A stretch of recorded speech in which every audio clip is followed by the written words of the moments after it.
سعودی دارالحکومت ریاض میں امریکی سفارت خانے پر 2 ڈرون ٹکرانے کے بعد ڈپلومیٹک کوارٹر میں 2 نئے دھماکے۔ امریکی سفارت خانے سے 2 ڈرون ٹکرانے کے بعد آگ لگ گئی۔ سعودی وزارت دفاع کے مطابق واقعے میں عمارت کو جزوی نقصان پہنچا۔ عمارت خالی ہونے کے سبب کوئی جانی نقصان نہیں ہوا۔ امریکی صدر ٹرمپ نے کہا کہ ریاض میں امریکی سفارت خانے پر حملے اور امریکی فوجیوں کی ہلاکت کا رد عمل جلد سب کے سامنے ہوگا۔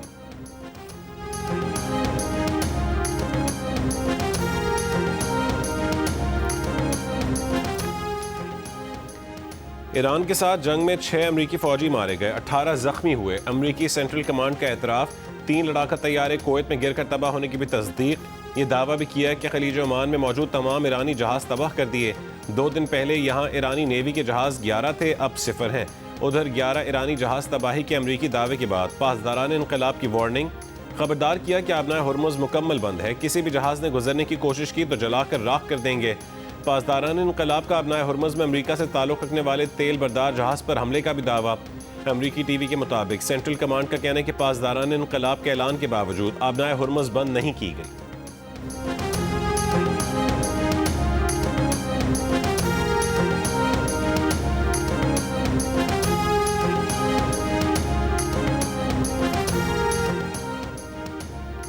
امریکہ نے اپنے شہریوں کو فوری طور پر مشرق وسطیٰ کے 14 ممالک سے نکلنے کی ہدایت کر دی۔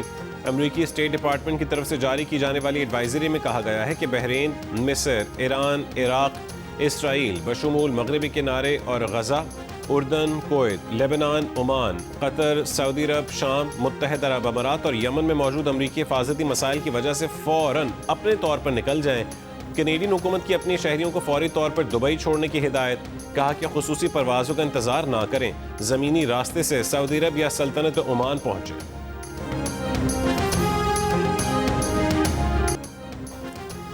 اسرائیل کا رات گئے تہران میں ایرانی سرکاری نشریاتی ادارے کے ہیڈ کوارٹرز پر حملے کا دعویٰ۔ سرکاری نشریاتی ہیڈ کوارٹرز کے قریب 2 دھماکے سنے گئے۔ اس سے پہلے اسرائیلی فوج نے دعویٰ کیا تھا کہ 2 سے 3 دن میں ایران کی میزائل داغنے کی صلاحیت بہت محدود رہ جائے گی۔ بڑے پیمانے پر ایران کے میزائل لانچرز اور میزائل تباہ کیے ہیں۔ ایران پر امریکی اور اسرائیلی حملوں میں اموات کی تعداد 555 ہو گئی۔ ایرانی ہلال احمر کے مطابق 131 شہروں کو نشانہ بنایا گیا۔ ایران کا مشرق وسطیٰ میں امریکہ کے 6 فوجی اڈوں پر میزائلوں سے حملہ۔ ایران نے بحرین، عراق، امارات اور کویت میں امریکی فوجی اڈوں کو نشانہ بنایا۔ ایرانی پاسداران انقلاب کا بنیامن نتنیاہو کے دفتر پر حملے کا بھی دعویٰ۔ اسرائیل نے حملے کی تصدیق کر دی، کہا کہ اس حملے میں کوئی زخمی نہیں ہوا۔ اسرائیلی اخبار ٹائمز آف اسرائیل کے مطابق پاسداران انقلاب نے میزائلوں سے اسرائیلی فضائیہ کا ہیڈ کوارٹرز نشانہ بنانے کا بھی دعویٰ کیا ہے۔ فارس نیوز ایجنسی کے مطابق دونوں حملوں میں خیبر میزائل استعمال کیے گئے۔ فارس نیوز کے مطابق پاسداران انقلاب نے کہا ہے کہ صہیونی رجیم کے جرائم پیشہ وزیر اعظم کے دفتر کو نشانہ بنایا گیا۔ اعلامیے میں پاسداران انقلاب نے کہا ہے کہ نیتنیاہو کی موجودہ حالت یا انجام کے بارے میں ابھی معلومات نہیں۔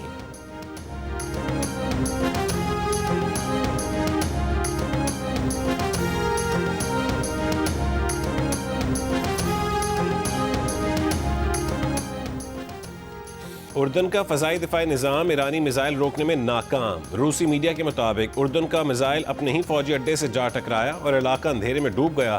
لبنان کے دارالحکومت بیروت میں رات گئے زوردار دھماکے۔ اسرائیل نے لبنانی ٹی وی المنار کی عمارت پر حملہ کیا۔ لبنان کے مختلف علاقوں پر اسرائیلی حملوں میں شہداء کی تعداد 52 ہو گئی۔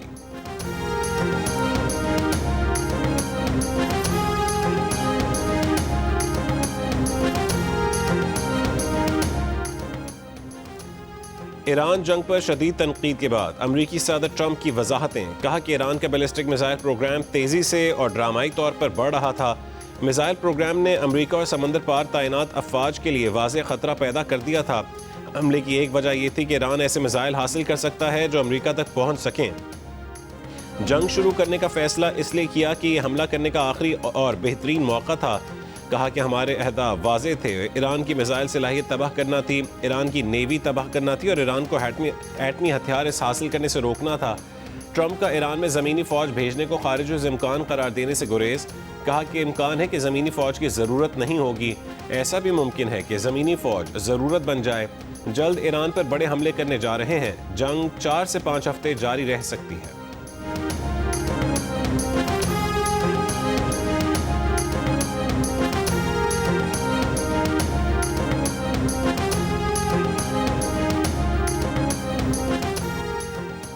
روس کی سلامتی کونسل کے نائب سربراہ اور ملک کے سابق صدر دمتری میدویدیو نے کہا ہے کہ اگر ٹرمپ نے ایران میں حکومت بدلنے کی کوشش کا پاگل پن رستہ ترک نہ کیا تو یقینی طور پر تیسری عالمی جنگ شروع ہو جائے گی اور کوئی بھی بات اس کا نقطہ آغاز بن سکتی ہے۔ ایران امریکہ اور اسرائیل کے حملے جھیل لے گا۔ دعویٰ کیا کہ ایران اب دگنی توانائی سے کوشش کرے گا کہ وہ نیوکلیئر ہتھیار حاصل کرے۔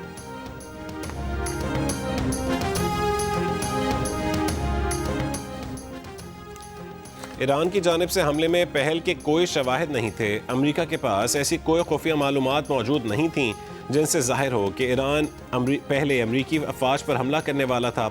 پینٹاگون کی ٹرمپ انتظامیہ کے اعلیٰ عہدیداران کو بریفنگ۔ خبر ایجنسی کا دعویٰ ہے کہ 2 باخبر افراد نے نام ظاہر نہ کرنے کی شرط پر خبر ایجنسی کو بتایا کہ انتظامیہ کے حکام نے اعتراف کیا ہے کہ ایران کی جانب سے امریکی افواج پر پیشگی حملے کا کوئی واضح انٹیلیجنس ثبوت موجود نہیں تھا۔ کانگریس کو دی گئی بریفنگ نے جنگ کے حق میں پیش کیے گئے ایک اہم موقف کو کمزور کر دیا۔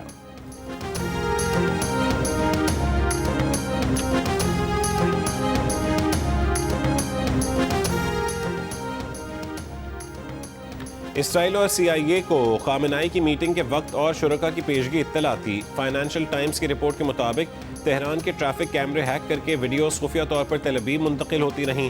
مخصوص کیمرے سے کمپاؤنڈ کے اندرونی معمولات اور پارکنگ پوائنٹس کی نشاندہی ہوئی۔ الگوریدمز کے ذریعے سیکیورٹی اہلکاروں کا پیٹرن آف لائف، پتے اور راستے معلوم کیے گئے۔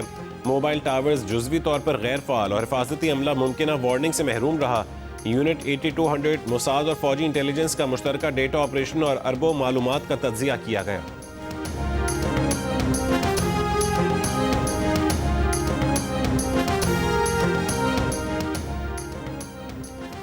ایرانی وزیر خارجہ عباس عراقچی نے کہا ہے کہ آیت اللہ خامنائی کی شہادت مذہبی جرم ہے جس کے سنگین نتائج ہوں گے۔ ایران کی علاقائی ممالک کے ساتھ کوئی جنگ نہیں۔ ایران پر حملے سے متعلق علاقائی ممالک کو امریکہ پر دباؤ ڈالنا چاہیے۔ امریکہ نے مذاکرات کے بیچ ایران پر حملہ کر کے سفارتکاری کو دھوکہ دیا۔ ایرانی وزیر خارجہ نے امریکی حملے میں جاں بحق 160 طالبات کی قبروں کی تصویر شیئر کر دی۔ کہا کہ یہ وہ ریسکیو ہے جس کا ٹرمپ نے ایرانی عوام سے وعدہ کیا تھا۔ سیکرٹری جنرل ایرانی نیشنل سیکیورٹی کونسل علی لاریجانی نے کہا ہے کہ ایران نے لمبی جنگ کی تیاری کر رکھی ہے، اپنی 6000 سالہ تہذیب کا دفاع کریں گے، قیمت کچھ بھی ہو۔ دشمن کو اندازے لگانے کی غلطی پر پچھتانا ہوگا۔ 300 سال کی طرح اس بار بھی جنگ میں پہل ہم نے نہیں کی۔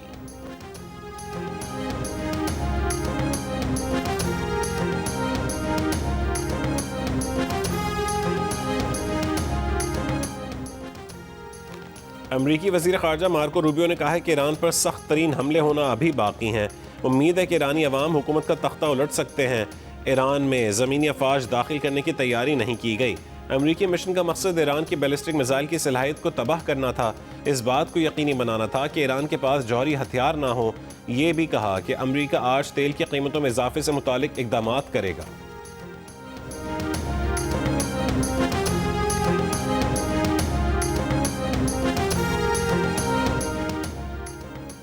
ایران کے خلاف امریکہ اور اسرائیل کا اقدام غلط فہمی کا شکار تخمینے پر مبنی ہے۔ آیت اللہ علی رضا عرافی کا ایران کی عبوری لیڈرشپ کونسل کا رکن بننے کے بعد پہلا بیان۔ کہا کہ امریکہ اور اسرائیل نے ایران کے خلاف غلط، نامناسب اور غیر منصفانہ اقدام کیا۔ قیادت کونسل مستعدی کے ساتھ فرائض انجام دے رہی ہے۔ اماراتی وزارت دفاع کا کہنا ہے کہ 6 کروز میزائل اور 148 ڈرونز مار گرائے گئے۔ ایرانی حملوں میں مجموعی طور پر 174 بیلسٹک میزائل داغے گئے، 161 میزائل تباہ اور 13 سمندر میں گرے۔ 689 ڈرونز میں سے 645 تباہ اور 44 گر گئے۔ ایرانی حملوں میں 3 افراد جاں بحق، 68 معمولی زخمی ہوئے۔ ریاست میں سنی جانے والی آوازیں دفاعی کارروائی کا نتیجہ ہیں۔ قطری وزارت دفاع کا کہنا ہے کہ ایران سے قطری حدود میں داخل 2 جنگی طیاروں کو مار گرایا۔ ایرانی نائب وزیر خارجہ نے امریکی ٹی وی کو انٹرویو میں کہا ہے کہ سعودی عرب کی تیل تنصیبات پر حملہ ایران نے نہیں کیا، یہ سعودی عرب پر واضح کر دیا ہے۔ دنیا کی سب سے بڑی تیل برآمد کرنے والی سعودی بندرگاہ راس تنورہ میں ریفائنری پر ڈرون حملہ ہوا تھا، ڈرونز مار گرائے گئے، ریفائنری عارضی طور پر بند ہے۔ سعودی وزارت دفاع نے کہا ہے کہ ڈرون کے ملبے سے ریفائنری میں محدود نوعیت کی آگ لگی جس پر قابو پا لیا گیا، کوئی شہری زخمی نہیں ہوا۔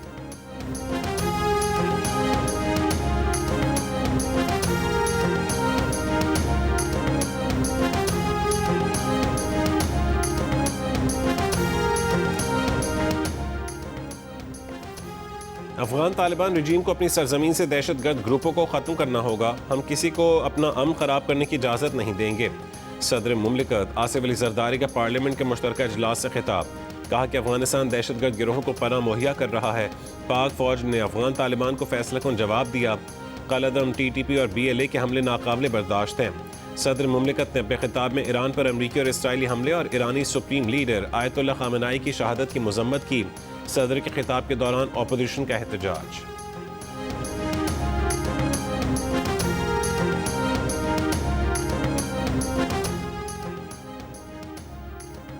ایران کے حوالے سے پاکستان متوازن پالیسی پر عمل پیرا ہے۔ ایران نے پاکستان کے رد عمل کو سراہا ہے، جس کی تائید چین اور روس نے بھی کی۔ سینئر پاکستانی سیکیورٹی عہدیدار کی میڈیا سے گفتگو، کہا کہ تاثر کہ پاکستان اگلا ہدف ہو سکتا ہے بے بنیاد اور حقائق کے منافی ہے۔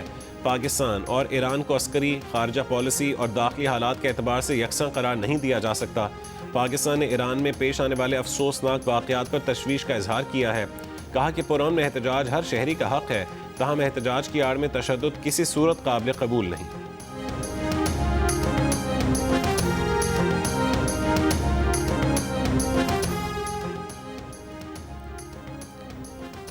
پاکستان کے سینئر سیکیورٹی عہدیدار نے کہا ہے کہ افغان طالبان رجیم کی جانب سے فتنہ خوارج اور فتنہ ہندوستان کی سہولت کاری ترک کرنے تک آپریشن ختم نہیں ہوں گے۔ افغان طالبان حکومت کو پاکستان کو قابل تصدیق یقین دہانی فراہم کرنا ہوگی۔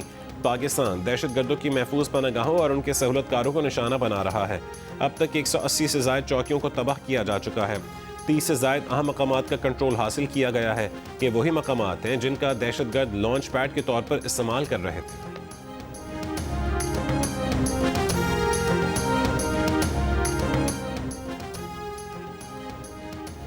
وزیر اعظم شہباز شریف کا عمان کے سلطان سے ٹیلی فونک رابطہ، علاقائی کشیدگی میں کمی کے لیے عمان کے ثالثی کے کردار کی تعریف کی، اسرائیلی حملوں کی مذمت۔ وزیر اعظم شہباز شریف نے کہا ہے کہ اسرائیلی حملوں نے سفارتی عمل کو پٹری سے اتارا، خطے میں بات چیت کے فروغ اور کشیدگی میں کمی کی کوششوں کو نقصان پہنچایا۔ کشیدگی ایسے وقت ہوئی جب امریکہ ایران کشیدگی میں کمی کے لیے سفارتی کوششیں جاری تھیں۔ وزیر اعظم شہباز شریف اور شام عرب جمہوریہ کے صدر کا ٹیلی فونک رابطہ۔ وزیر اعظم آفس کے مطابق دونوں رہنماؤں نے اسرائیل پر حملے کے بعد خلیجی خطے میں صورتحال پر تبادلہ خیال کیا، علاقائی امن و استحکام برقرار رکھنے کے لیے تحمل، فوری مذاکرات اور کشیدگی میں کمی پر زور دیا۔ دونوں رہنماؤں نے افغانستان کی حالیہ پیش رفت پر بھی گفتگو کی۔ وزیر اعظم شہباز شریف کا کویت کے ولی عہد شیخ صبا الخالد الصباح سے ٹیلی فونک رابطہ۔ وزیر اعظم نے کویت پر حملوں کے نتیجوں میں ہونے والے جانی نقصان پر افسوس کا اظہار کیا۔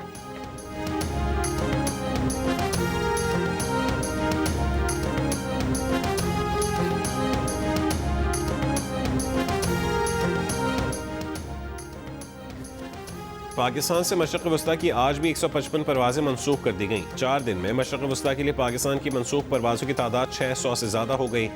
آج بھی 8 ملکوں کی فضائی حدود اور فلائٹ آپریشنز بند ہیں۔ Dubai, Doha, Abu Dhabi, Sharjah, Kuwait, Bahrain airport زیادہ متاثر۔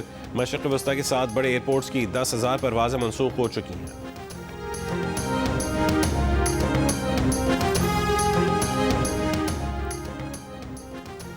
امریکی سفارت خانے کا آج سے اسلام آباد میں معمول کی قونصلر سروس بحال کرنے کا اعلان۔ پشاور آفس کا آپریشن بھی معطل رہے گا، جبکہ کراچی اور لاہور میں ٹریفک رکاوٹوں کے باعث آج ویزا اور قونصلر اپائنٹمنٹس منسوخ کر دی گئی ہیں۔ امریکی حکام نے اپنے اہلکاروں کی ملک بھر میں نقل و حرکت محدود کرنے کا فیصلہ کیا۔ پاکستان میں موجود امریکی شہریوں کو مقامی خبریں مانیٹر کرنے اور احتیاط برتنے کی ہدایت۔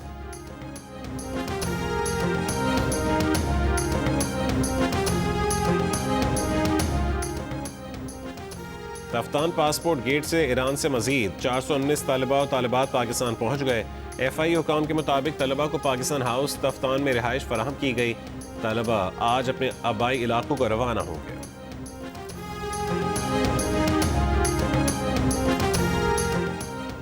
پشاور کے مضافاتی پولیس تھانہ ریگی ماڈل ٹاؤن پر دہشت گردوں کا سنائپر حملہ ناکام۔ پولیس کی جوابی کارروائی سے شدت پسند فرار ہو گئے، کوئی جانی نقصان نہیں ہوا۔ ٹانگ کے تھانہ ملازئی پر دہشت گردوں کا حملہ، کانسٹیبل شہید۔ باجوڑ کے عنایت قلعہ بازار میں پولیس چیک پوسٹ پر 2 دستی بموں سے حملہ، کوئی جانی نقصان نہیں ہوا۔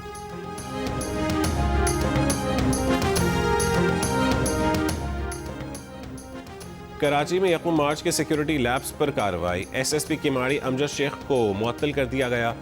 D P O Keamari, S H O docks site B KPT Jackson اور انچارج فورن سیکیورٹی سیل معطل، واقعے کی تحقیقات کے لیے اعلیٰ سطح کی کمیٹی تشکیل، 7 روز میں رپورٹ دے گی۔ وزیر داخلہ سندھ ضیاء الحسن لنجار نے کہا ہے کہ اتوار کو سیکیورٹی لیبز واقعے پر بہت سنجیدہ ہیں، انکوائری میں مزید افسران کی نااہلی سامنے آئے تو ہٹایا جائے گا، ممکنہ جائے حادثہ یا وقوع کا ذمہ دار فیلڈ افسر ہی ہوگا، حساس اور اہم مقامات پر سیکیورٹی مزید سخت کی جائے۔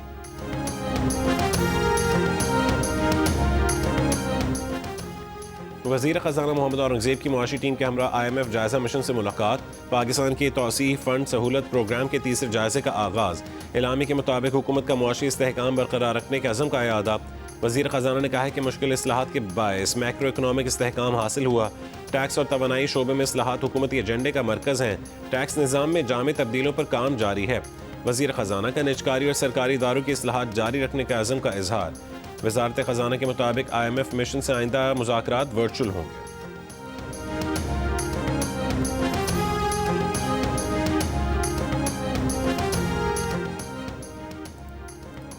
پیر کو ابوظہبی میں پھنسے مسافروں کو پہنچانے کے لیے 3 گھنٹے میں 18 پروازیں آپریٹ کی گئیں۔ خلیجی ایئر لائن نے کراچی، اسلام آباد، London, Delhi, Moscow, Amsterdam, Jeddah کی پروازیں چلائیں۔ دبئی ایئرپورٹ کا محدود پروازیں شروع کرنے کا اعلان۔ انتظامیہ نے اعلامیے میں کہا کہ پہلے سے بکنگ رکھنے والے مسافروں کو ترجیح دی جائے گی۔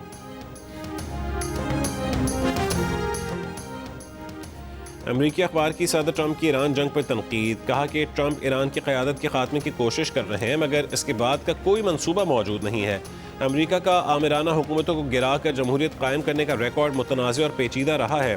امریکہ کا ریکارڈ ان مواقع پر بھی ریکارڈ متنازع رہا جب بعد کے مرحلے کے لیے واضح منصوبہ موجود تھا۔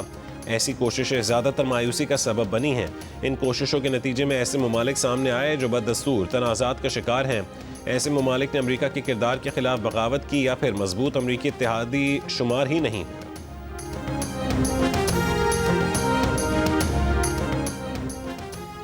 فرانس کا اپنے جوہری ہتھیاروں کی تعداد بڑھانے کا اعلان۔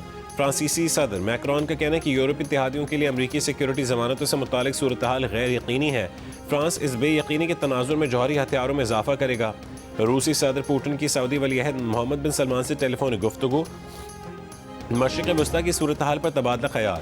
سفارتی ذرائع سے صورتحال بہتر بنانے کی ضرورت پر زور۔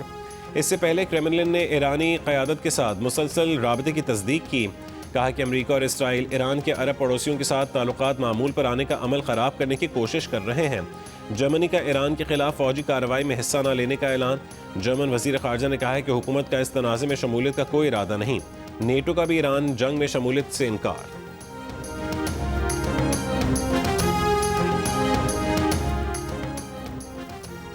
برطانوی وزیر اعظم کیئر سٹارمر کا جنگ کے حوالے سے پارلیمنٹ میں بیان، کہا کہ برطانیہ اسرائیل اور امریکہ کے جارحانہ حملوں میں شامل نہیں ہو رہا۔ ٹرمپ کی برطانیہ کے موقف پر تنقید کا جواب دیتے ہوئے انہوں نے کہا ہے کہ موجودہ جنگ میں عراق جنگ کی غلطیاں نہیں دہرائیں گے۔ فوجی اڈے اس لیے دیے کہ میزائل فائر کرنے والے مقام اور لانچر کو تباہ کر دیا جائے۔ ایران کو ایٹمی ہتھیار بنانے کی اجازت نہیں دی جانی چاہیے۔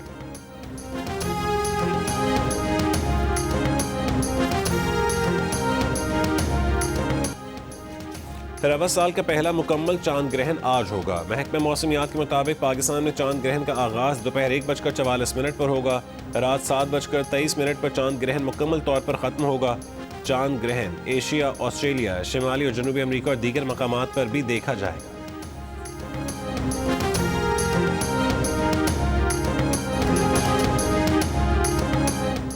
اور اماراتی صدر محمد بن زائد ال نہیان کا دبئی مال کا دورہ، شہریوں سے ملاقات اور خیر سگالی کا اظہار۔ دبئی کے ولی عہد حمدان بن محمد بن راشد ال مکتوم اور دیگر اماراتی حکام بھی موجود تھے۔ شہریوں کی بڑی تعداد نے قیادت کو دیکھ کر خوشی اور حیرت کا اظہار کیا۔ دبئی مال میں افریقی ملک گھانا کے شہری نے بھی اماراتی صدر سے ملاقات کی۔